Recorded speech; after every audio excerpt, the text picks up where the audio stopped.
Greetings, comrades. You are listening to a very special episode of The Truth Tank. I am your host, The Tank. Chapter 1 of the Lie of Communism is finally here at long last. It's been 3 years, 2 computers, many data transfers, lots of blood, sweat and tears, frustration, anger, agony and joy. They're just some of the trials and tribulations that I've gone through making my long-awaited passion project. All that is in the past. The lie has arrived and I can finally reveal to you the first of many installments of my magnum opus, my masterpiece for the ages, The Lie of Communism. This is an epic installment, so let's not waste any more time. Let's get straight into it. Without further ado, I present to you The Lie of Communism, Chapter 1, The Rise of Lenin, The Road to Revolution, and the Bloody Sunday Massacre.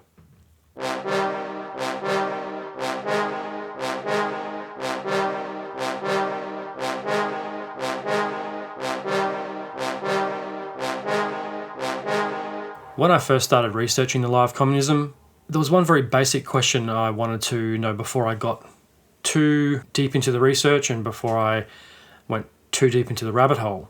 And that was, what is the difference between socialism and communism? Now, like you, I've heard those terms thrown around many times before. Socialist, socialism, communist, communism, Soviet, Soviet Union. On an individual level, I knew what these things were. On a basic level, I probably know more about the Soviet Union than socialism or communism.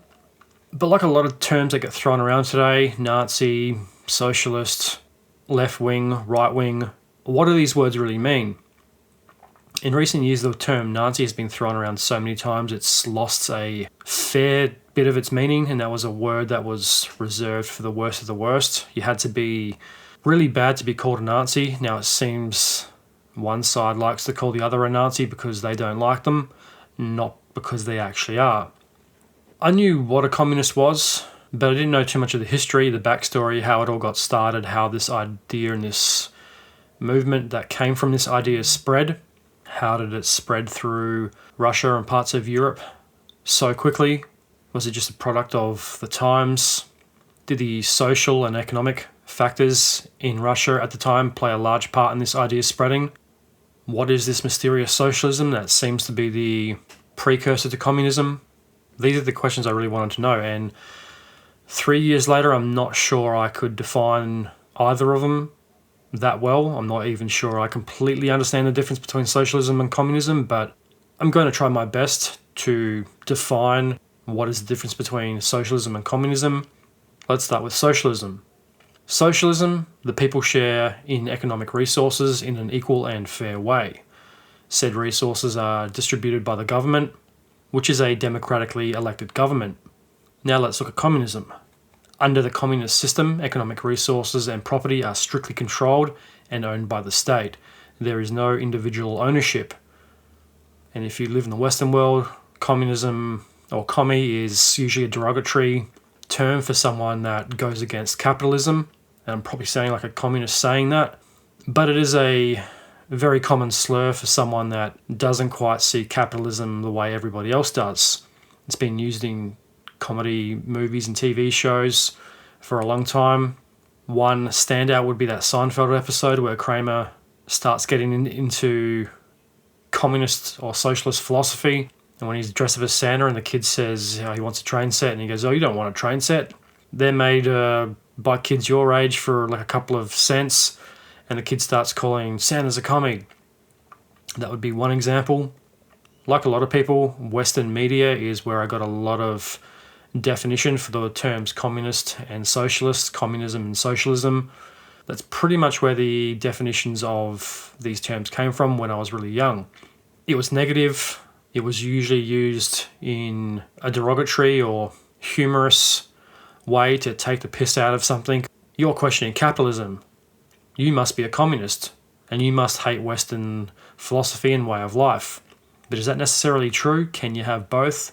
Can you live in a Western country and believe in communism, socialism, and still enjoy the freedoms of capitalism? Because capitalism isn't exactly what it's turned out to be. It's caused a lot of problems as well.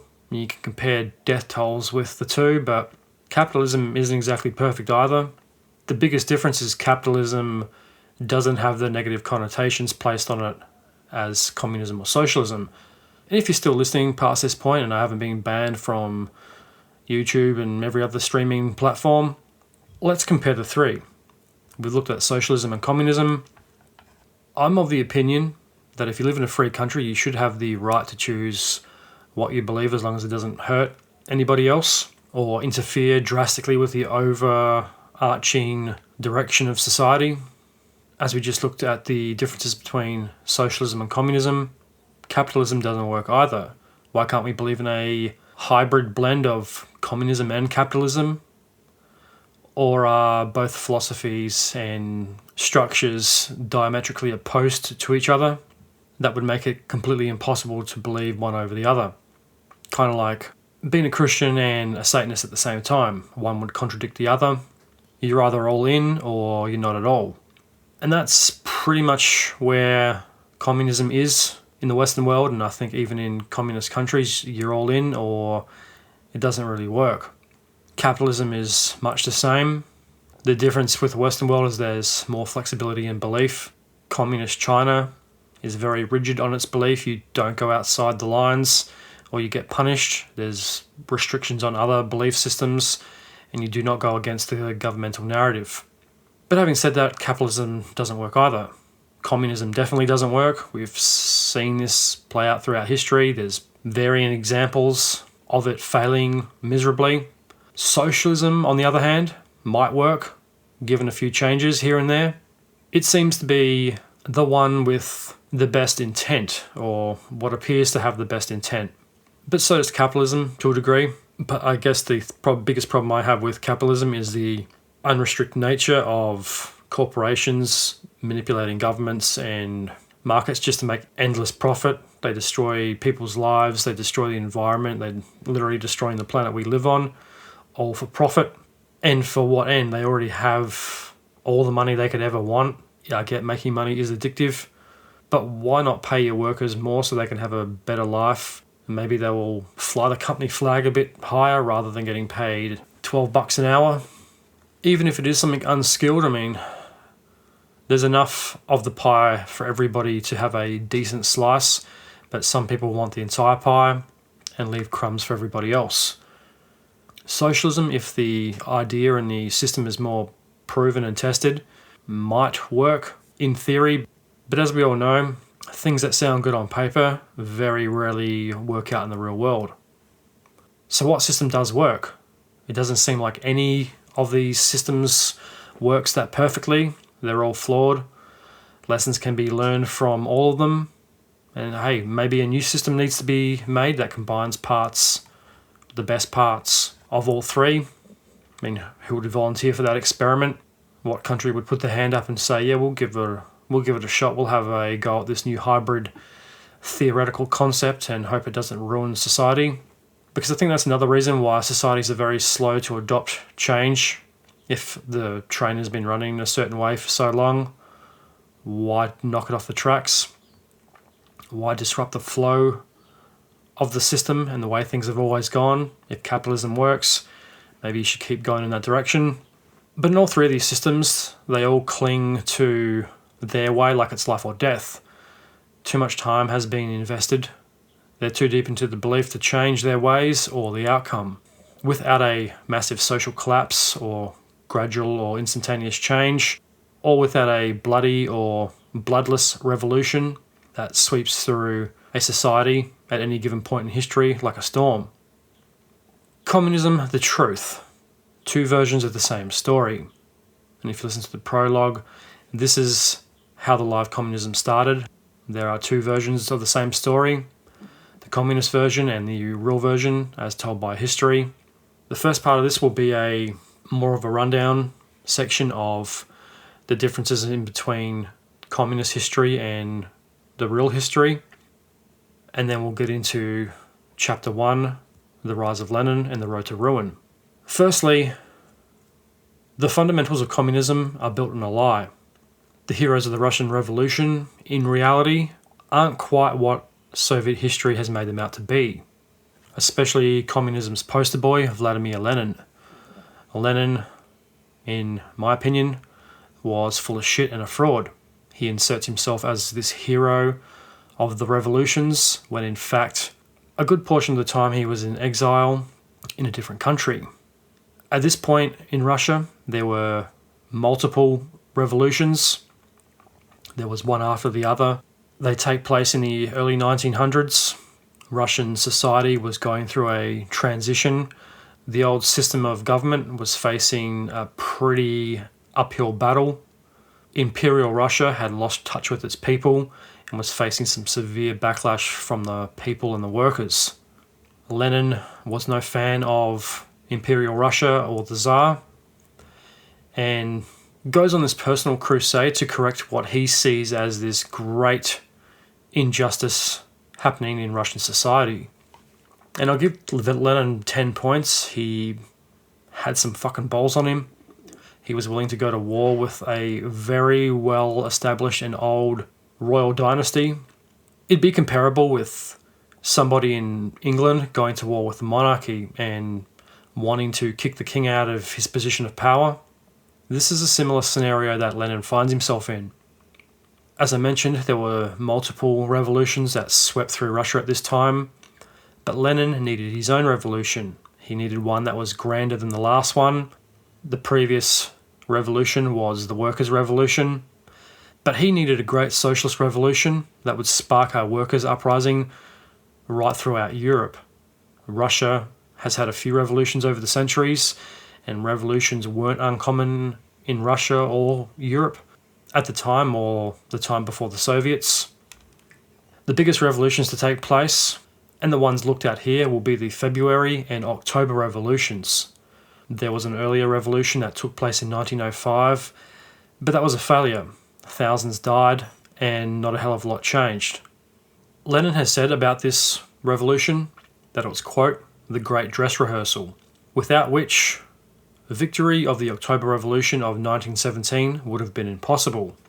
So the other hero in this tale is Leon Trotsky. Like his comrade in arms, his role in the revolutions has been exaggerated over time. The pair are regarded as the fathers of communism in Russia. Lenin is seen as the man who laid the foundations of what would become the Soviet era. Trotsky, on the other hand, had a similar set of beliefs as Lenin, but he didn't always agree or see eye to eye with him. He had a very different way of doing things in his own philosophy, but Trotsky is also instrumental in laying the foundations for the Soviet period. One thing I will say about Trotsky is I do think he is a bit of a victim of history. I think history has judged him a little too harshly sometimes. And like Lenin, he isn't quite what he seems, but I don't think he is bad as he has been made out to be in certain regards, but more on that in a future show. Both men and the changes that were brought about in Russia as a result of the revolutions that occurred due to Lenin and Trotsky's shake-up of the Russian political and governmental systems paves the way for one of history's worst psychopaths and sets the stage for him, and that is Joseph Stalin and the totalitarian terror that overshadowed Russia for the next 69 years.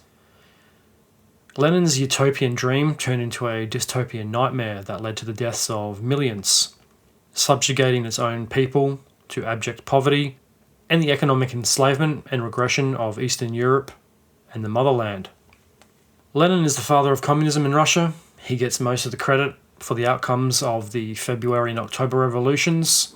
There were others involved, obviously, but we'll come to that varied cast of characters a little later. For narrative and continuity purposes, I'll focus on Lenin and Trotsky for the time being.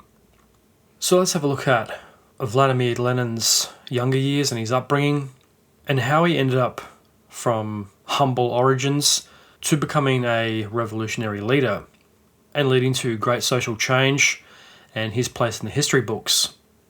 Lenin was born Vladimir Ilyich Leonov, or Yulich Ulanov, whichever way it is pronounced. I can never tell with names, especially European ones, so I do apologise for mispronouncing any of the names, which I am guaranteed to do at some point during the Lie of Communism. Now, Lenin doesn't start off with the last name Lenin. Lenin was his aka he changes his name due to the problems he caused the government of the time. He was a very naughty boy, putting it lightly, and he needed to change his name as to cover up his real identity. So Lenin is born on April 22nd or the 10th, 1870. The difference in dating comes down to the old style of dating in Russian. There's a change in the calendar system, which is why there is this discrepancy between the 22nd or the 10th. Or maybe it's destiny intervening.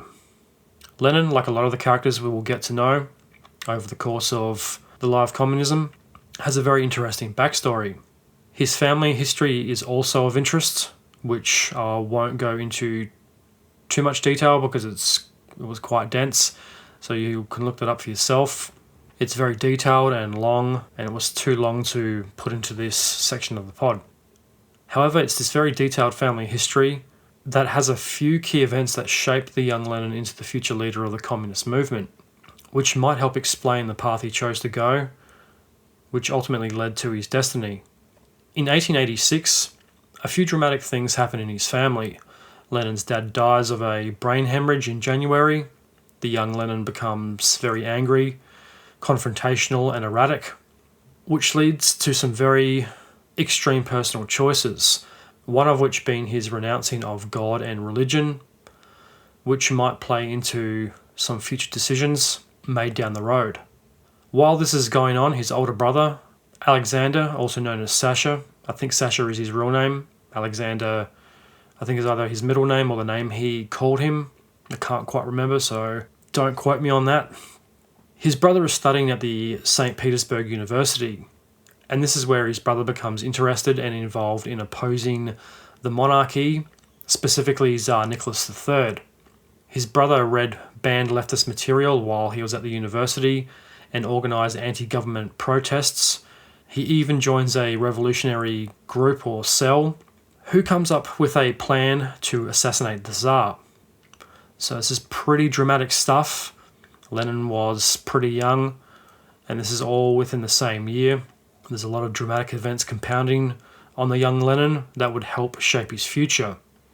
So while he was with this group, Sasha was chosen to make a bomb and use it against the Tsar.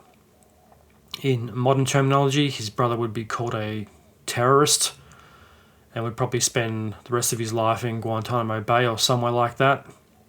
It's also pretty radical stuff coming from a university, and it bears some resemblance to events that have happened in universities in the United States in the last several years, namely some of the Free Palestine movements that have been going around college campuses. And a lot of revolutionary stuff starts in colleges and universities all around the world. The woke movement started in universities and spread, and this is just a different time period with a different ideology spreading through the quote-unquote educational system. So Sasha's job was to make a bomb, but things don't go his way. The group were caught and arrested. Sasha was put on trial and found guilty, and he was hanged for his crimes in May of that year. So that's 2 family members dead, only a few months apart. These 2 deaths help fuel the young Lenin's anger and leave him emotionally scarred. In modern terms, I'd say he probably has some PTSD by this point, and these 2 events are very prominent and important to the Lenin story and why he chooses to walk the revolutionary path. And we have to remember too that Lenin is a human being, or he was a human being. He's a young man struggling with society, personal issues, 2 deaths in the family, both influences he looked up to. He was angry, and he probably would have been feeling very helpless and lost in a world he thinks that has abandoned and forgotten all about him.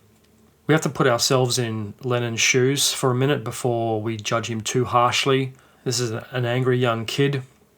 So after the deaths of his brother and his father, Lenin keeps reading and studying, and he eventually goes to uni in Kazan. The death of his brother, I think, is the biggest event and factor that sends him down the road to revolution. It triggers something inside of him, and I think gives him the drive, the commitment, and the inspiration to create this dramatic change in society. Because in a way, Lenin picks up where his brother left off. He becomes interested in Marxism and socialism. It also gives him a very clear target to direct his anger at, and that is Tsar Nicholas. Lenin is just driven at this point to oppose the Tsar and bringing down the monarchy, much the same way his brother had wanted to do.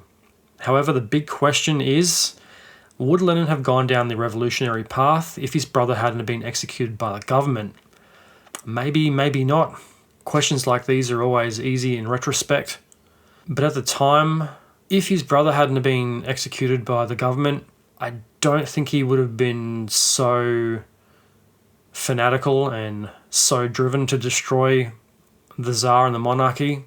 He probably would have continued to be interested in socialism, but I think he would have developed a lot later.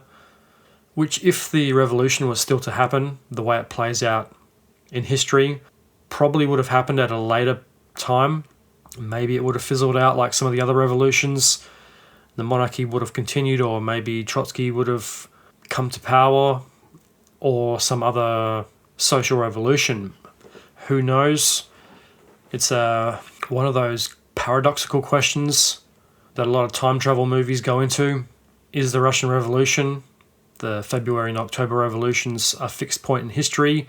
Is that the event that was always going to happen, no matter whether Lenin or Trotsky came along? Would someone else have filled that void? Someone worse? Someone better? Who knows? It's a question that doesn't have an answer, and you could think about that all day. So back to Lenin. Before his brother's death, Lenin hadn't had an interest in socialism. It wasn't until his brother was executed that he really becomes fanatically interested in socialism and really starts to study it. Now, much like the previous question, he might have eventually became interested in socialism, but it might not have been as hardcore if it wasn't for the death of his brother. And ultimately, these factors put him on a crash course for the history books and would send him hurtling into the 20th century like a fiery meteor from hell. So before we get too far into the socialist rabbit hole here, Karl Marx was the father of this train of thought in Russia. Karl Marx based his philosophy on the earlier French forms of socialism that came about after the French revolutions, which, much like Russia, had several revolutions at differing points of its history. Lenin wasn't the inventor of communism by any means. He wasn't really the father of it.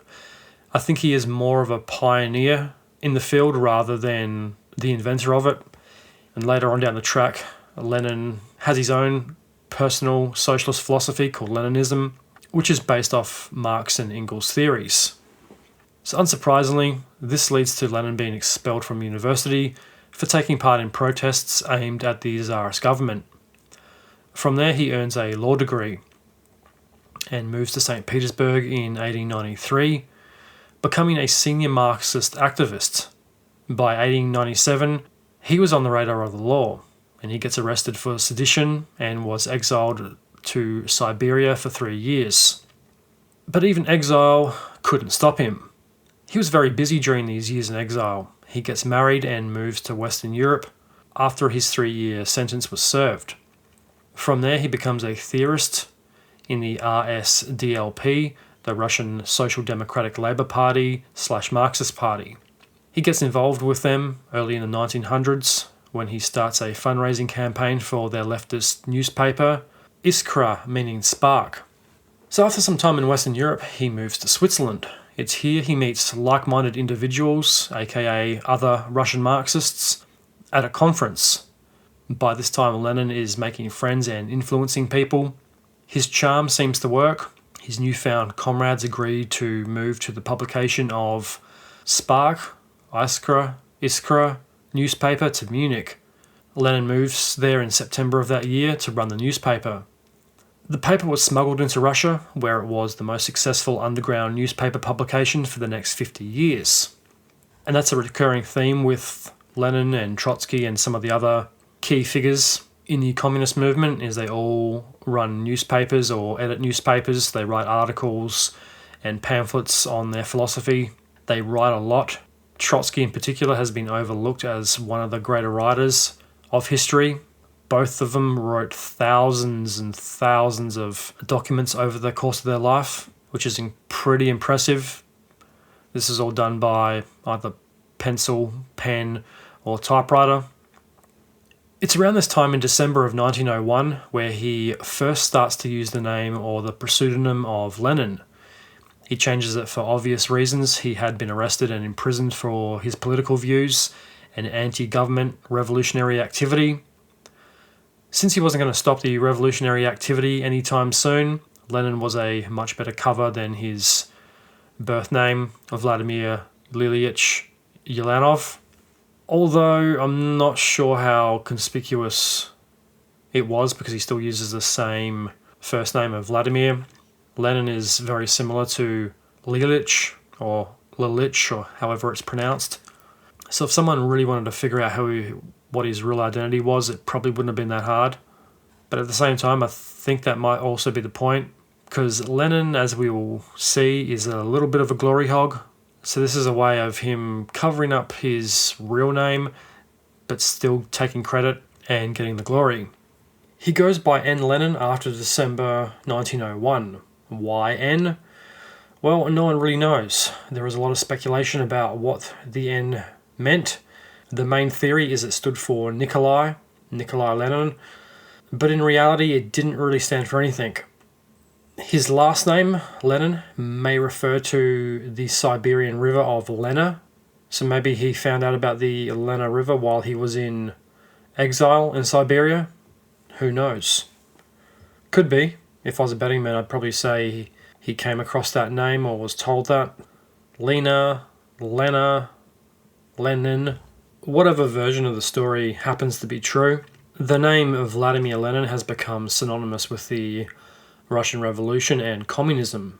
It's become iconic. Not as iconic as Hitler or Mussolini or Stalin, but it is up there. So a year later, in 1902, Lenin publishes What Is to Be Done, a political pamphlet under his newfound alias. What Is to Be Done proves to be a hit and gives Lenin an outlet to spread his socialist rhetoric. As I touched upon before, pamphlets back then were a big thing. It was like the hard copy version of going viral. Lenin and Trotsky would release a pamphlet once a month or whenever. It'd get circulated around. Their followers would read it. It would spread. They'd pass these pamphlets to other people who might be interested, and it more or less went viral. Why pamphlets? Pamphlets were much quicker and easier and less expensive than books to produce. You could get your ideas out and publish very quickly, almost overnight. And I don't think it's that big of a surprise that most of the leaders in the Communist Party worked, edited, or owned newspapers. They could write these pamphlets pretty quickly, get them printed in-house, and have them circulated the next day, or a week or a month, whenever the pamphlet was ready. So What to Be Done proves to be a big hit for Lenin. He vents his thoughts and feelings on life and the current political and social climate. He also expressed his delusional views for the need for a vanguard party, which was basically a pro-socialist who would spur on and lead the proletariat to the glorious revolution. The proletariat, which I will be referring to several times throughout this series, pretty much means a social class of wage earner, more or less a worker or low-paid worker. Now, Lenin's great fantasy was to create this vanguard party. They would go out and embed themselves with the workers or influence the working parties and the proletariat to revolution. They would most likely take their orders from Lenin or somebody like him. It's an interesting concept, but I think it's a pretty clear and early indication that some of his ideas were pretty out there. And talking about going viral, imagine the damage Lenin or somebody like him could do with a podcast or a blog. A pamphlet was the old-fashioned way of getting your opinion out there. But then again, there are more people using social media and online platforms to get their messages out there. There's more people with YouTube channels and blogs than there were people producing pamphlets back in the day, and a lot of ideas don't catch on. So was it just a case that Lenin was this special individual that was destined to lead a revolution no matter what direction or road he decided to travel on. Was he what Russia needed at the time? A dramatic and violent change in the social hierarchy. I think Lenin had a charisma about him. He could definitely work a room and inspire a crowd. That generally seems to be one of his superpowers, because not everyone who's put forth radical ideas has been a personality to go with the idea, and therefore it doesn't catch on. People just aren't attracted to the person, even if the idea is the best. Take someone like Bernie Sanders, for example. Maybe not the most charismatic political guy on the planet. He has some interesting and radical ideas, but they never really seem to catch on. Now you take someone like Donald Trump, who is more charismatic, who has this big, bold personality. Even if he is not being upfront or completely lying about certain things, people believe him because of the personality. He's got this charisma that can back up his ideas. Lenin was a busy boy over the next few years. Nadia, his wife, travels to Munich to help her husband. She becomes his secretary and helps him run the day-to-day operations of the paper. Together they plan and plot. Lenin starts to write the RSDLP program. He also takes the opportunity to take shots and attack critics of him personally and that of socialism. He also attacks the Socialist Revolutionary Party and deserters of the cause, and I will refer to them as SR, or Socialist Revolutionaries, in future episodes.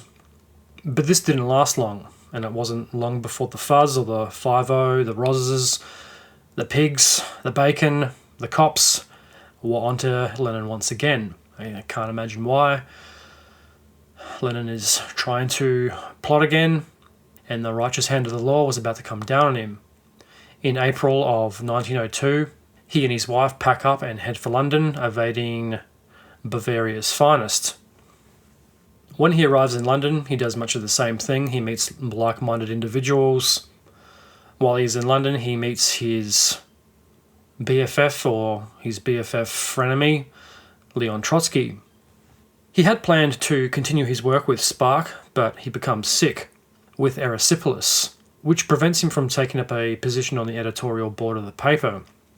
Erysipelas is a pretty nasty condition. It's a bacterial skin infection and can be caused by the Streptococcus bacteria. You basically get a raised, red, inflamed skin rash. It doesn't sound too pleasant. This is a recurring factor in Lenin's story. He gets sick quite a lot. Imagine his full-time job as a revolutionary, evading police, going into exile and hiding overseas, would be a pretty stressful occupation. So you can't blame him for being under the weather every once in a while. So while Lenin is out of action, the board moved Spark to Geneva, which is curious as to why they would move the paper. This paper seems to move from country to country. Was it because the law was onto them? They do seem to move around a lot. Were people getting suspicious of what this paper was about? Who knows? It is now July of 1903. Lenin is still in London, and things were about to get more complex for him. At the same time, destiny was about to intervene. The Second RSDLP Congress was held in July, which saw the various factions of socialism attending the same Congress. And Congresses are another recurring factor in this story. There was a lot of them that took place over the years. So Lenin attended, along with his old comrade, Julius Martov. Things start to get a little dramatic at the Congress. A rift goes through the Congress between Lenin and his supporters and Martov's supporters.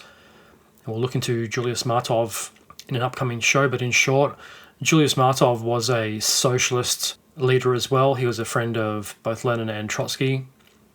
In Trotsky's autobiography that I'm reading at the moment, he mentions him quite a lot. He mentions him to be one of his great friends and one of his best enemies, more or less. He doesn't see eye to eye with Lenin, and they start to butt heads. A few other characters in this tale do butt heads with Lenin and some of his ideas. And this is another recurring factor with the Congresses. They usually argue and bicker a lot, and they become very factionalized. Lenin has his supporters, Martov has his followers. Then there tends to be a lot of undecided neutral socialists in the middle that either pick a side or go their own way. And this is a recurring theme in the Congresses. They tend to be pretty split and factionalized, and this becomes worse over time. The infighting was caused by Martov's comments that party members should have the right to express themselves independently of party leadership. Now, these comments Lenin didn't agree with, and he went the complete opposite direction. He went full totalitarian and countered that argument that strong leadership should have complete control over the party. Not even the socialists could see eye to eye or get along, like many factions of political parties around the world throughout different times. There's always that difference of 1 to 10% in philosophy, and it causes this giant conflict. Not everyone sees eye to eye, and the big difference here, one wants leadership to have complete control, and the other thinks members should be able to express themselves independently of leadership, which is fair enough. I think if I was at this Congress, I'd probably side with Martov. The right to express yourself, I think, is pretty important. I don't know if I could back or get on board one leader having complete control, because that's a recipe for disaster. That's where totalitarian powers rise and thrive, is through one leader or one dictator making the rules for the entire party or an entire country. Yes, you might get more things done under the totalitarian system, but at what cost? The other big problem is you'd want the leader to be 100% morally sound, because if you got a leader like Joseph Stalin or an Adolf Hitler in power, it could be disastrous, and there's no telling the end to the control. And ultimately, in history, we've seen this play out time and time again, and this is exactly what Stalin and Hitler did. Took over, took complete control, became dictators. It was their way or the highway. They attracted sociopathic personalities to do their bidding, and what follows are some of the greatest crimes committed on humanity. I can't say I would be backing Lenin on this one. But it's during this conflict at the Congress where the winds of destiny start to blow. Lenin's supporters had the majority, and thus the Bolshevik Party was born. Bolshevik being the Russian translation to majoritarians, or the majority. There's a lot of words in Russian that have a literal contextual meaning, as opposed to some words in English. I have been learning Russian over the past year and a bit, and it's a very fascinating language. Makes more sense in English, less grammatical points, and you don't have to be as strict. Punctuation isn't such a big thing either, which I really like, being dyslexic, because I have no idea what most punctuation means anyway. But it's a language that is very matter of fact. It's very, what is said is what is said. There's no dancing around things like in English or word salad. It's very straight to the point. So what is Julius Martov to do? Well, he labels his followers the minoritarians, or the Mensheviks. The conference ends and the infighting begins. The Bolsheviks and Mensheviks go at each other. Each side accuses the other of some egregious crime to the party. The Bolsheviks accuse the Mensheviks of lacking discipline and being opportunists, the humanity. This type of thing plays out in political parties all the time. They'll accuse each other of the dumbest shit possible if it means they can criticize or throw something at the opposition. At time of recording, we've just had an election here, and just some of the stupid babyish things one side calls out another, especially within the 2 weeks leading up to the election. It's just pathetic and it's juvenile. It's primary school level insulting, and it's dumb, it's immature. And this is coming from people who are supposed to be leading other people. They're supposed to know what's best for everybody and be the morally virtuous ones, but yet they can't get along over a difference of 1%. So the Mensheviks fire back, accusing Lenin of being an autocrat and a despot, which in hindsight they weren't really wrong. Lenin is insulted beyond belief and resigns from the editorial board of Spark. In 1904, he starts his own anti-Menshevik propaganda publication called One Step Forward, Two Steps Back. So much for being the moral, virtuous leader of a great cause.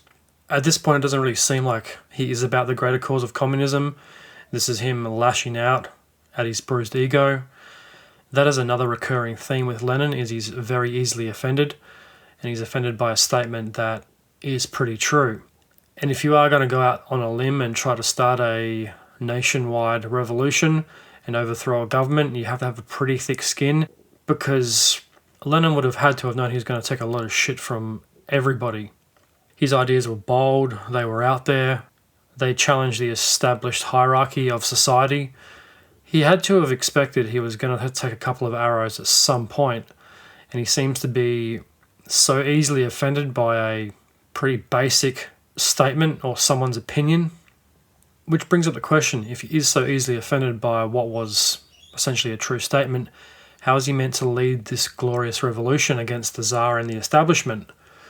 Lenin at this point clearly looks like a hypocrite and a bit of a sore loser.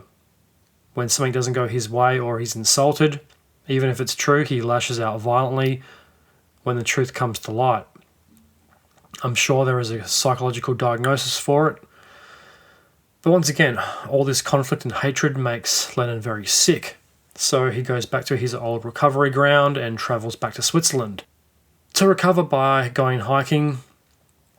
So Lenin is again sick because of the stress and the suffering that he has brought upon himself. If Lenin had a thicker skin and could let some of those insults just roll off his shoulder, don't think he would be as stressed and as sick. He often takes things a little too personally, and by little I mean a lot personally. If he embarked on the revolutionary journey knowing he was going to take a couple of stones here and there, and people were going to conflict and violently oppose his ideas, he might have been all the more healthier for it. In the modern day, I think doctors would probably tell him that all this negative energy, all the stress and anger were having detrimental effects on his health. And this is something the Dalai Lama goes into quite often, about the power of positive thought and negative thoughts and forces and how they can affect your physical health. And I think Lenin is definitely a victim of this negative energy, which is to a degree self-inflicted. Trotsky doesn't have the same issues. Yes, he's not taking the same amount of stress directly. He lives a pretty stressful life himself, but he doesn't let things get to him on a personal level like Lenin does. The year is 1905, and revolution is in the air. Lenin's dream was starting to come to fruition. January of 1905 was a turbulent year to say the least. The year kicks off with a Bloody Sunday massacre, which is a good way to start any new year, with a massacre. Bloody Sunday, aka Red Sunday, and this is a very condensed version of events, as there are many factors at play leading up to the massacre. Like most things we've seen so far regarding the revolution, nothing is simple, and there are various factors and events happening all at the same time. No single person or event is to blame. The same can be said for the revolutions. There are many events intersecting that play into the lead up to the revolution of 1905 and the revolution of 1917. And it didn't begin in the early 1900s. The build up and chain reaction of events that led to the revolution really started with the emancipation of the serfs in 1861 under Czar Nicholas II. Stemming from the reforms made to the peasant classes and the new workplace and factory laws. In short, the Bloody Sunday massacre really begins, as I just mentioned, and with various strikes that continued over the next 30 years or so, leading up until the early 1900s. Strikes, or stachka, were considered then to be a conspiratorial criminal act. If you were organising a strike, you better have a good reason for it and be well organised. And in recent years, we've seen protesters and strikers all over the world treated like criminals. In the Western world, people's right to protest has been impeded in recent years due to protests getting out of hand, or the reasons people are protesting in the first place. A very modern example of this would be the strikes for Palestinian rights around the world, taking place at military conferences and sporting events. They've gotten pretty nasty. The climate protests are another one where people are gluing themselves to lampposts and to the street and blocking up morning traffic all to protest climate change. They've had their right to protest revoked in certain places. which goes against people's right to protest in the first place. On the 22nd of January 1905, in St. Petersburg, thousands of unarmed and mostly peaceful demonstrators gathered in front of the Winter Palace. The demonstrations were led by Father George Gapon, or Gapone. I'm going to stick with Gapon. The purpose of the demonstration was to present a petition to Tsar Nicholas. Petitions back in the day were typically the most common way of letting the Tsar know about the grievances of the people. A petition would be drafted by an individual or a collective and delivered to the Tsar. It was an official way of raising a complaint. With the Tsar's administration, petitions were submitted to the Moscow office or could be handed directly to the Tsar himself or one of his aides. This was pretty much the only way to get the people's thoughts and feelings across to those in power. The Bloody Sunday Massacre petition was more or less the same. It was drafted on the 19th of January 1905 at Father Gapon's movement headquarters, Gapon Hall, in St. Petersburg. Father Gapon drafted the petition. It outlined the workers' concerns and problems, specifically calling for an improvement in working conditions and hours such as a 8-hour workday, better wages, ending the Russo-Japanese War, and the introduction of universal suffrage. So not unreasonable by any means. It's pretty common complaints. Most people would agree. It's a pretty fair request. It's the same complaints a lot of industries have over 100 years later. I guess we can thank the Russian Revolution for the 8-hour workday, because most of the Western world, 8 hours is the standard workday. Anything over that is overtime. Otherwise, I guarantee most corporations, especially in this day and age, would have us working 12, 15 hours for minimum wage. So we have the Russians and the Communist Party later on to thank for the 8-hour workday. Pretty reasonable request, nothing too out there. No ridiculous demands like they want to get paid $100 an hour, 30 weeks of vacation time a year, a brand new car and a house in a fancy suburb. They're all pretty basic requests, nothing too over the top. What happens next is dramatic and ultimately starts the ball rolling for the revolution. Father Gapon leads the march to the Winter Palace. The march itself was not considered an act of revolution or rebellion against the Tsar. It was organised without the public authorities' permission. The Bolsheviks and the Mensheviks and the social revolutionaries did not support the march on the grounds that they didn't make enough political demands of the Tsar. I think if Lenin and the Bolsheviks had have drafted the petition, there would have been a lot of unreasonable demands in the petition, like calling for the Tsar to step down and hand over leadership of the country to the Bolshevik Party. So in other words, the demands weren't all about them and their own political interests. Gapon's petition was all about the rights and benefits of the workers, but that didn't stop the Bolsheviks or the Mensheviks from picketing the march with flyers which Father Gapon told his followers to just rip up. The workers marching weren't interested in politics or joining the Bolshevik or Menshevik Party. They just wanted better working conditions and pay. A majority of the workers were conservatives of the Orthodox Church, and they weren't really into revolutions. The marchers believed in the Tsar and that if he knew about their plight, he would be compelled to change the laws and to do what was right for the people. The petition was written nice enough and ended with a reminder of the Tsar's service to his people. Going back to what I was saying about what sounds good in theory and on paper doesn't always translate to real life. This is one of those situations. The Tsar's role on paper was to serve his people, but the reality was much different. So what was Father Gapon thinking, given what happened next? And this is a quote from Father Gapon, which appears on the end of the petition. "And if thou does not so order, and does not respond to our pleas, we will die here in this square before thy palace." Gapon wasn't on the best terms with the Tsarist authorities. He had sent a copy of the petition to the Minister of the Interior and notification of his intent to lead a procession of his workers' movement to the Winter Palace the following Sunday. By the time of the march, troops had been deployed to the palace and around other spots around the city where protests were likely to break out. This is where I think Gapon makes a fatal flaw. He declares his intentions to the Minister of the Interior, which gives the Tsar time to prep and rally the troops, organise reinforcements, and plan out a course of action to deal with the marches. But then again, he is a priest, he's a holy man, and he wanted to do things peacefully and the right way. He did this by drafting the petition, i.e. a letter of the law. He also made his intent pretty clear. It was going to be a peaceful march.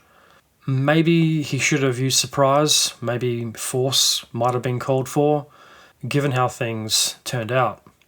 It is now Saturday the 21st of January, 1905. Tsar Nicholas leaves the palace for Tsarskoye Selo. I'm probably butchering that pronunciation, so apologies anyone listening in Russia. Tsarskoye Selo means Tsar's village. He leaves the palace despite members of his own family pleading with him to stay. But this doesn't change his mind. That night a cabinet meeting was called to discuss Tsar Nicholas's absence and the protests. The outcome was that the police would make it public that the Tsar had left his residence. The theory was if Nick wasn't home, the protesters wouldn't bother protesting and showing up. They were wrong. This brings us to the events of the 22nd of January. In the early freezing cold hours of the morning, the workers along with their families start to gather at 6 different spots around St. Petersburg. These spots included industrial zones on the outskirts of town. Around 3,000 workers and supporters made their way to the palace without police escort. They were singing patriotic songs like God Save the Tsar while holding religious icons, i.e. crosses. The workers arrived at the palace around 2 p.m.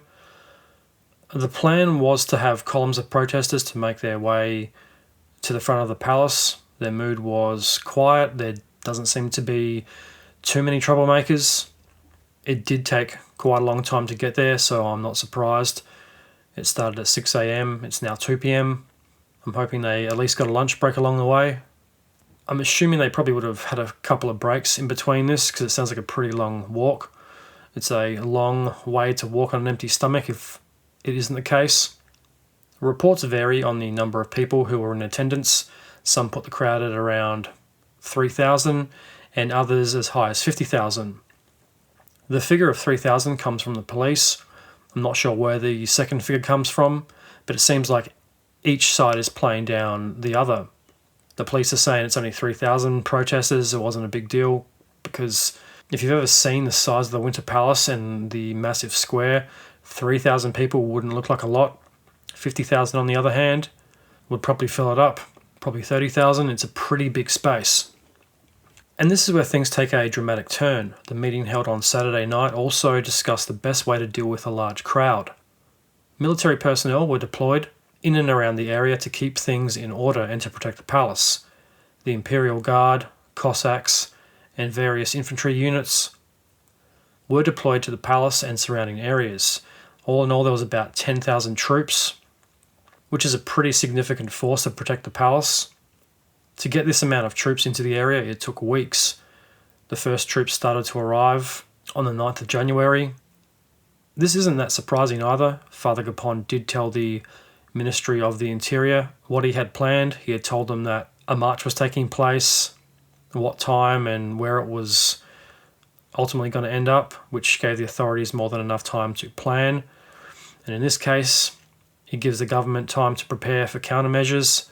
And this goes back to what I was saying. This must have been a very big place if they needed 10,000 troops to secure the grounds. But even though Tsar Nicholas wasn't at home, he still would have had to have signed off on these measures, which doesn't relieve him of any guilt to what follows. The troops had been ordered to stop the columns of protesters before they reached the palace square. In other words, they were intending on stopping the demonstrators well before reaching the gates of the palace. The Tsar really didn't want anybody handing him anything, which I think is why he goes to such drastic measures to stop anybody reaching the gates. He doesn't want to be handed a petition. It doesn't sound like he wants to deal with protesters, and it doesn't really sound like he wants to deal with the problem at all. He doesn't want to have to look at the petition and do anything about it. In other words, it doesn't really sound like he wants to deal with much of anything. He doesn't want to change the laws or serve his people. He sounds like a bit of a prick. This is one of those moments where retrospect comes into play because he could have prevented what was about to happen. The biggest flaw in the military planning is that communication was poor. Nobody knew what to do with the marchers, especially the ones approaching the gates. Some of the troops would have been told not to let the marchers approach the gates. They might have been told that the protesters were either armed or hostile or preparing to storm the palace. Who knows what orders these troops got. What we do know is the orders weren't clear, and the orders the troops got weren't clearly defined, and there sounds like there was a fair bit of confusion. To add another layer of confusion, there were also police units among the military. Some of the police saluted images of the Tsar that were held by the demonstrators. And just to add another layer upon the confusion, which adds a layer of confusion onto an already confusing layer of confusion, some of the police also joined the protesters.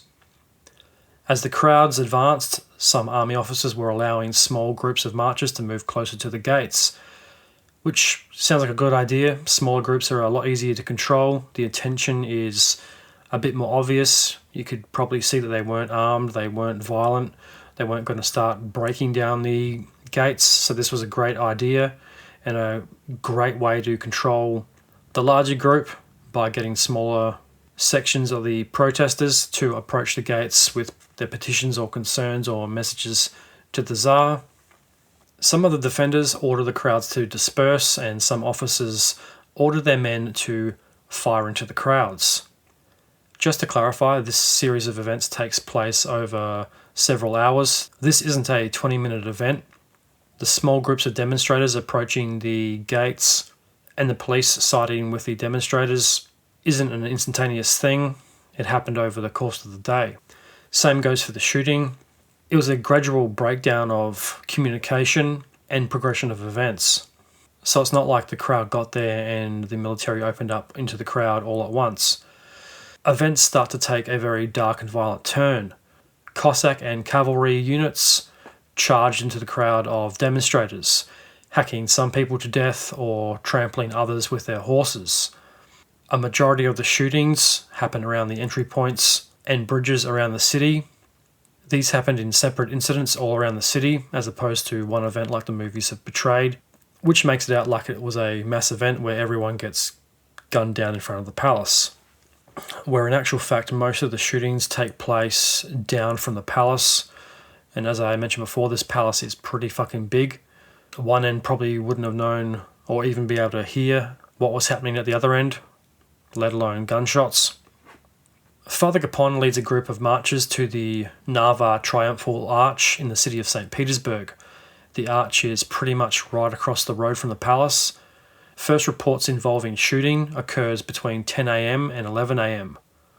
Father Gapon's group is fired upon. Soldiers killed about 40 protesters. Father Gapon is unharmed. As I just mentioned about a gradual progression of events as opposed to one big event where the soldiers open fire into the crowd and kill thousands of people.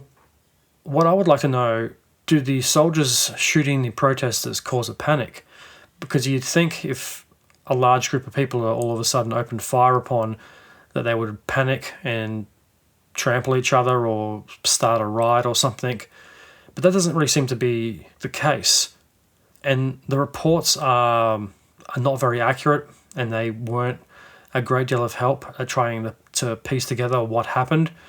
Is it a controlled series of events before the shooting, or is it out of control? I imagine people would have been trampled and crushed to death, and I imagine people probably would have retaliated against the soldiers, especially the police. I don't think they would take too kindly to being fired upon. And that's the real big problem with the Bloody Sunday Massacre, is there's not many accurate reports or a timeline of events. So some of the facts may be a bit skewed in this section. So the next report comes in at about 2 p.m. The crowds had started to walk down the Nevsky Prospect, as was normal on a Sunday afternoon. The crowds were made up of mostly families mixed in with parties of workers who were still making their way to the Winter Palace. Now, the Sunday afternoon crowd seems to be completely oblivious to what was unfolding in the city, and to them it was just another Sunday. The crowds are heading to the palace, and they have no idea what was waiting for them. The timeline is also a little bit up in the air as well. There are no official reports with a confirmed series of events, but generally this is a rough outline of what happened that day. While this is going on, about 2,300 reserve Preobrazhensky guards who were stationed at the Palace Square started to march up the Nevsky Prospect towards the crowd that was walking towards them. Both groups were on a collision course. The troops formed ranks on the opposite sides of the Alexander Garden, which is a block or so up from the Winter Palace. The crowds headed for the Winter Palace. When they got to the Alexander Garden, one of the guards shouted a warning to the crowd. They would have most likely had no idea what was going on besides the information they got from the workers. After the warning was issued, a bugle rings out, followed by 4 volleys of gunfire. The troops fired into the crowd. Why did they fire upon the crowd? Were they ordered to do this? The crowd didn't seem to be much of a threat. They were unarmed. They were basically on the way from Sunday church services. They couldn't have looked too menacing. There was a large amount of families there, mixed in with workers, and didn't really pose a threat to the troops, yet they're ordered to fire upon them. The crowd panics, obviously, and chaos ensues. Most of the crowd were not involved with Gapon's marches and weren't workers on the way to the Winter Palace. There are no exact figures on how many casualties there were. Numbers vary and it depends on which side you ask. The official recorded figure from the Tsar's list is 96 dead, 333 injured, which I think is too neat of a number to be accurate. And given how many troops were there, in a relatively small area, firing, riding horses into the crowds, it seems like the death toll would be much higher, especially the injuries. If the horses went crashing through the crowds, it seems pretty likely the injured figure should be up in the thousands, not the hundreds. If you think there was a group of 500 people and 2 horses ran into it, there probably would be some significant injuries, probably 100 to 200 injuries per group of 1,000. On the other hand, figures from the anti-government protesters claim that 4,000 people were killed. That figure probably seems a little high because the first reports are that 3,000 people were marching to the Winter Palace. Now you have this report saying 4,000 were dead. I know more demonstrators and people walking up the prospect joined in, but 4,000 does seem a little high. Nobody on either side was counting. I guess we'll never actually know how many people were killed and injured. There is a big difference between 333 and 4,000, and I'd say both sides are lying to give credibility to their cause. I also think the Tsar is definitely downplaying the event and doing damage control. It sounds like he's trying to cover up the real death toll and cover his own ass for not responding to Gapon's terms. If he had have just taken and considered the letter, all this could have been avoided. And to make matters worse, it didn't really help that he wasn't even there. The anti-government is most likely playing up the figures, drawing support to their cause. It also sounds like the Tsar is trying to cool things off, especially since he has seen what the people actually think of him and his government. On the other hand, it's a little unrealistic to think that he was just going to walk out into the crowd or take the petition from one of his men, sign it, and that was going to end things. But I think a more realistic figure is around 1,000 dead or wounded by gunshot and trampling by horse, and the crush from people panicking. There is another estimate of 132, which seems a little too low as well. I'm making that assumption based on the damage a horse can do if it rides into a group of people. Another report that comes from Leon Trotsky claims that hundreds were killed in the marches and that some of the dead were buried in secret by the authorities. I think that Trotsky is probably on the money. That doesn't seem that far-fetched to me. I can completely believe the Tsar would want to cover this up and have it swept under the rug and forgotten as soon as possible. And I can completely believe the government would bury the bodies in secret to downplay the death toll. Unfortunately too, it's something that the government of the day probably would have done, and this type of stuff still happens in governments around the world. Czar Nicholas obviously wanted the massacre covered up. He is quoted as saying it was painful and sad to his government News spreads right around Russia of troops killing demonstrators, and as a result, riots and looting break out around the city, which should come as no surprise. As for Father Gapon, he had to leave the motherland in a hurry with the help of political activist and writer Maxim Gorky, who will be mentioned in future episodes. As for Nick, his fate was sealed. The people turned against the Tsarist autocracy. Anger spreads throughout Russia, and rightfully so, along with countrywide strikes that halted the industrial hubs. What do you think was going to happen? The anger of the people is rightfully warranted. This episode, more than I think any other at the time, really does turn the public opinion against the Tsar. His fate is well and truly vacuum sealed, and I think he knows his days are numbered. The Bloody Sunday Massacre is widely seen as the spark that leads to the 1905 revolution, and I think that's most likely correct. Things couldn't go back to normal after the government showed the people what they thought of them. Once you start killing your own people, there's no going back. There are some lines the government can never cross, and this is one of them, which is also a trend that is seen today. When the governments cross their people, they usually don't last too long. People power is definitely a very real thing, and unfortunately the Russian government does not and never has really cared about how many of its own people it kills, which also seems to be another part of the communist mindset. A majority of communist countries don't seem to have a problem with mass murdering their own citizens. In World War II, the Soviets didn't care how many troops they lost as long as the objective was achieved. The strike spreads through Russia, in Moscow and St. Petersburg, but also to the far reaches of the Tsar's empire, which includes a lot of modern-day countries that weren't around back in the day, including Vilna and Kovno in modern-day Lithuania, Riga in Latvia, Warsaw in Poland, Reval or Tallinn in Estonia, Baku in Azerbaijan, Batum and Tiflis in Georgia, and many more. I do hope I'm pronouncing those places properly. In January of 1905, around about 414,000 people went on strike.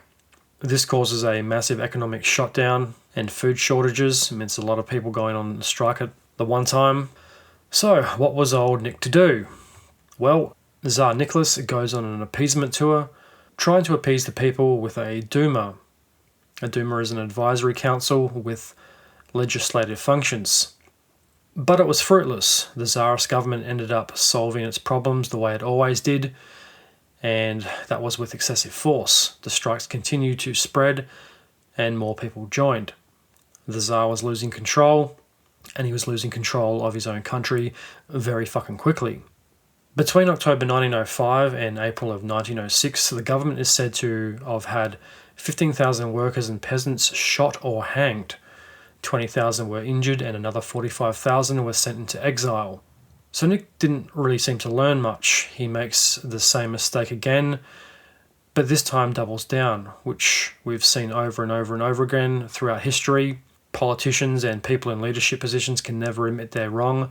They always double down and they go full totalitarian, which makes the situation worse. And in countries where you don't get hanged and shot for protesting the government doubles down and starts fining you or looks for other economic ways to get back at its people. I don't know about you, but I'm starting to see why Tsar Nicholas was hated so much, and why people like Trotsky and Lenin were so hell-bent on deposing him and his family. They had ruled for generations and were not about to let go of that power. But the Tsar's persecution of the peasants and workers was one step too far. It was also the final straw for the people, who up until recently had put their trust and faith in the Tsar to hear their plights and to set things right. He was meant to be the people's champion, a warrior for the common man's cause, not this tyrannical oppressive force which he'd become. Gapon had appealed to his reason with a petition, which was the formal and legal way to get your concern heard by the Tsar. In the past, he had heard his people, promising them change and acting on their behalf. Gapon's plight had failed, and the Tsar failed his people, which causes the people to lose faith in him.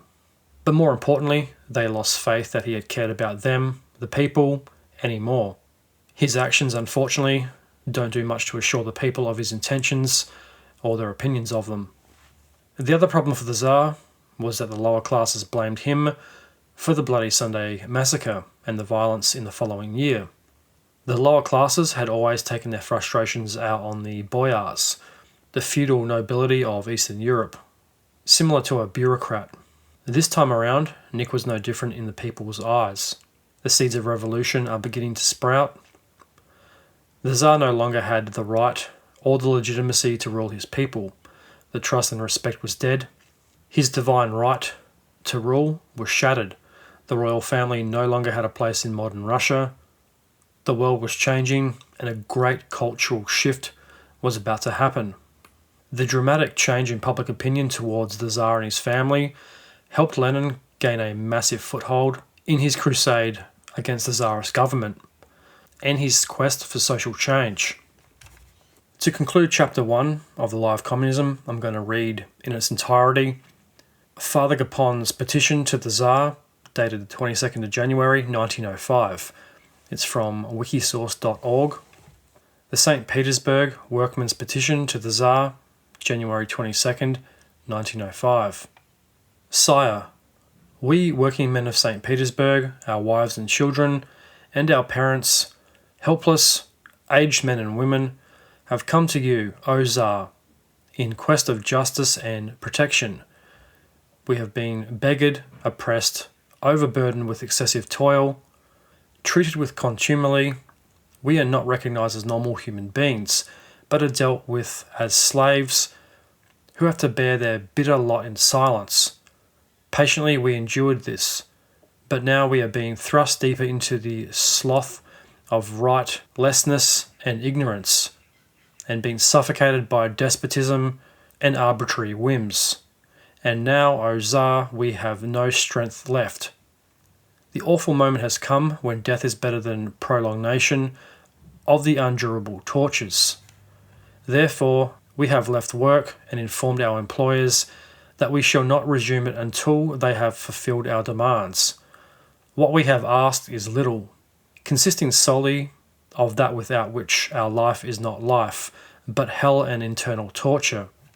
Our first petition was that our employers should investigate our needs together with ourselves, and even that has been refused. The very right of discussing our wants has been withheld from us on the ground that the law does not recognize any such right, and our demand for an 8 hours day has been dismissed as illegal. To fix the prices of our labour in concert with ourselves, to adjoin upon misunderstandings between us and the lower administration of the factories, to raise the wages of unskilled workmen and women up to a ruble a day, to abolish overtime, to take better care of our sick, to instruct without insulting us, to arrange the workshops so we might work there without encountering death through droughts, rain and snow. All these requests have been condemned by employers as unlawful, and our very petition treated as a crime. While we wish to better our condition is regarded as a piece of insolence towards the employers.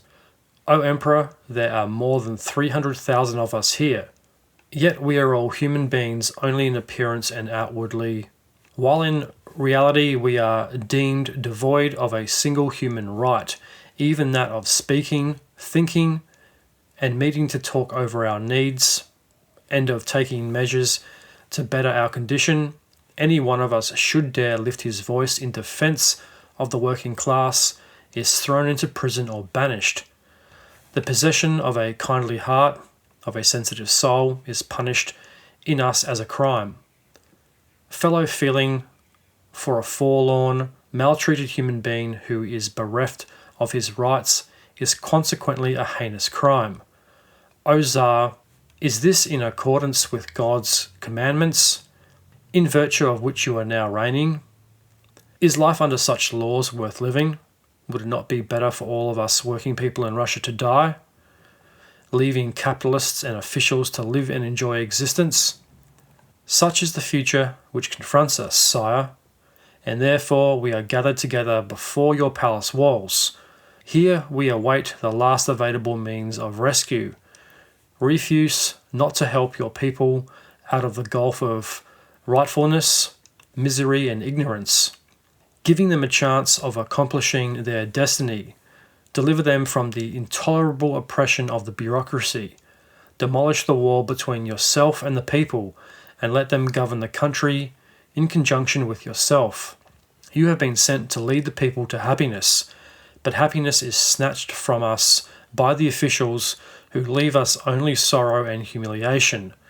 Consider our demands alternatively and without anger. They have been uttered not for evil, but for good, for our good sire and yours. It is not insolence that speaks in us, but the consciousness of the general necessity of escaping from the present intolerable state of things. Russia is too vast, her wants too manifold. To admit of bureaucrats alone governing her, it is absolutely necessary that the people should assist, because only they know their own hardships. Refuse not to succour your people. Give orders without delay, and representatives of all classes in the land to meet together. Let capitalists and workmen be present. Let officials, priests, physicians, and teachers all come and choose their own delegates. Let all be free to elect whom they will, and for this purpose, let the elections to the Constituent Assembly be organised on the principle of universal suffrage. This is our principal request, of which everything else depends.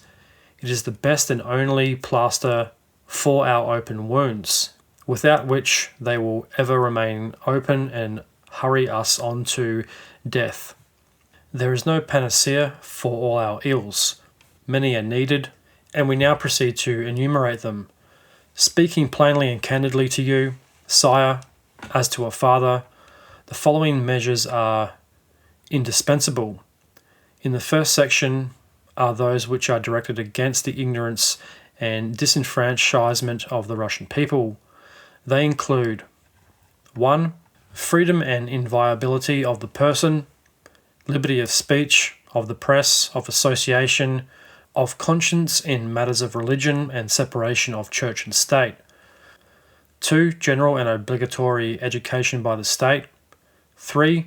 The responsibility of ministers to the nation, and guarantees for the legality of administrative methods. 4. Equality of all persons without exception before the law. 5. The immediate recall of all who have suffered for their convictions. In the second section are measures against the poverty of the nation. 1. The repeal of indirect taxation and the substitution of a direct progressive income tax. 2. Repeal of land redemption tax, cheap credit, and a gradual transfer of land to the people. The third section compromises measures against the crushing of labour by capital. 1. Protection of labour by the law. 2. Freedom of working men's association and cooperative and professional purposes. 3. An 8 hours working day and the limitation of overtime. 4. The freedom of struggle between labour and capital. 5. The participation of representatives of the working classes in the elaboration of a bill dealing with the state insurance of workmen. 6. A normal working wage. Those, sire, constitute our principal needs, which we come to lay before you. Give orders and swear that you shall be fulfilled, and you will render Russia happy and glorious, and will impress your name on the hearts and on the hearts of our children, and our children's children for all time. But if you withhold the word, if you are not responsive to our petition, we will die here on this square before your palace. For we have nowhere else to go to, and no reason to repair elsewhere. For us there are but 2 roads, our leading to liberty and happiness, the other to the tomb. Point, sire, to either of them, we will take it, even though it lead to death. Should our lives serve as a holocaust of agonizing Russia, we will not grudge these sacrifices, we gladly offer them up. Signed by George Capon and about 130,000 workmen. Not unreasonable requests at all. I think most people can agree that's pretty fair and sensible, and only if the Tsar had have listened could the bloodshed have been avoided. and he would have remained a hero for generations to come. It's a pretty poignant and powerful petition. The end statement in particular really predicts which road was to come. And if Tsar Nicholas had have just read this petition, all this could have been avoided. It's pretty tragic in hindsight, and it ultimately paves the way for the road to revolution and what was to come. And I think most people in the Western world can agree that all these demands are pretty reasonable, and a lot of these are still issues we are struggling with in the modern day of 2025. My generation won't be able to afford a house because inflation has gone through the roof, everything's expensive, cost of living, there's no job security. A majority of young people get permanent part-time or casual work. It's barely enough to live on. Bills are ridiculous, everything's expensive, and the only way a lot of families can actually make any money is by overtime. These seem to be universal concerns that don't just affect people living in 2025, but people living in 1905, 1805. Throughout history, it seems that people have always struggled with the same basic fundamental wants: a decent living wage to have a decent life, equality for all people, to be treated the same in the eyes of the law, cheap taxes, an 8-hour workday, a house and a family to come home to. So in that regard, that definitely rings true today as it did back then. What Father Capon and the workers were wanting are the same things that we want today. It's a very poignant and realistic reminder that the struggles of the past are still well and truly alive in the present. And that concludes Chapter 1 of the Lie of Communism. I hope you all enjoyed Chapter 1. Please give it a 5-star rating and review, share it around with your friends. Chapter 2 shouldn't be too far away, but in the meantime there'll be another weekly tank episode or another normal episode to fill the void between chapters 1 and 2, and that brings us to the end of the show. A big thank you to everyone who listened to the end. If you'd like to support the True Tank, there's a couple of things you can do. Head on over to the Facebook and Instagram page, give them a follow and a like, share them around with people you think might like them. You can listen and download your favourite episodes of the True Tank on Spotify, Apple Podcasts, Audible, Castbox, YouTube, iHeartRadio, or wherever else you get your podcasts from. Tell your friends, tell your family, tell anyone you think might like the show, help spread it around and get the True Tank out there. Please leave a 5-star rating and review. Every review helps the show grow and get found. The lie has begun. In Chapter 2, we'll pick up where we left off with the aftermath of the Bloody Sunday Massacre, Lenin's rise to power, the conflict between the Bolsheviks and the Mensheviks, and a lot more. So definitely stay tuned for that. Chapter 2 shouldn't be too far away, but until then, I'm a tank, this is the truth. The lie has begun.